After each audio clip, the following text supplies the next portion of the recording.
फिर असल बात यहाँ पे आके रुकती है कि मुझे बताया गया, मेरे मैनेजर को बताया गया संगीता जी की तरफ से या उनकी टीम की तरफ से, कि हम मोमी जी को तो हम इतने पैसे दे के हम कास्ट करते हैं। वो एक नाम है मोहम्मद राना का जी, हीरो तो है कम से कम, ठीक है मूवीज हमारी हम चले नहीं, लेकिन एक नाम शुरुआत से उन्होंने बहुत अच्छी, पाकिस्तान का एक नाम बहुत बड़ा नाम है बिल्कुल। तो आप देखें जब एक हीरो को उसकी पेमेंट होगी 5 लाख या 5 लाख जो बताई गई, मुझे इतना अफसोस लगा कि मोहम्मद राना की इतनी कम पेमेंट में क्यों ये कर रहे हैं। अस्सलाम वालेकुम दोस्तों, मैं हूं आपका होस्ट अली रजा।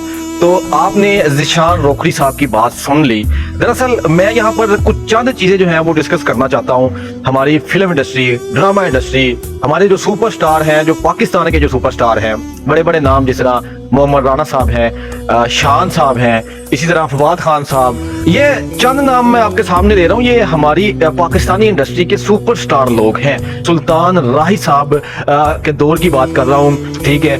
उसके अलावा शान साहब का दौर आता है, फिर मोहम्मद राना का दौर आता है, बाबर है, साउद है। ये सारे सुपरस्टार जो हैं जो पाकिस्तान के हैं, पाकिस्तान के बड़े बड़े नाम है। और नो डाउट मोहम्मद राना साहब जो है वो चूड़ियाँ फिल्म, जो कि सन 1998 या 96 की बात है शायद, चूड़ियाँ फिल्म एक बहुत वायरल होती है जिसपे मोहम्मद राना साहब अपना किरदार अदा करते हैं। बत्तू नाम होता है जी करैक्टर का, ठीक है। और सारी दुनिया ने देखा, वर्ल्ड वाइड दुनिया ने देखा, बहुत वायरल फिल्म और बहुत ही सुपरस्टार, सुपर डुपर पाकिस्तान की वो फिल्म रही, ठीक है। उसमें एक नया अंदाज बताया गया, एक लेटेस्ट तरीके से वो फिल्म जो है वो बनाई गई उस दौर में। ज़िशान रोकड़ी साहब इस फिल्म की बात कर रहे हैं जिस फिल्म का नाम है मुखो।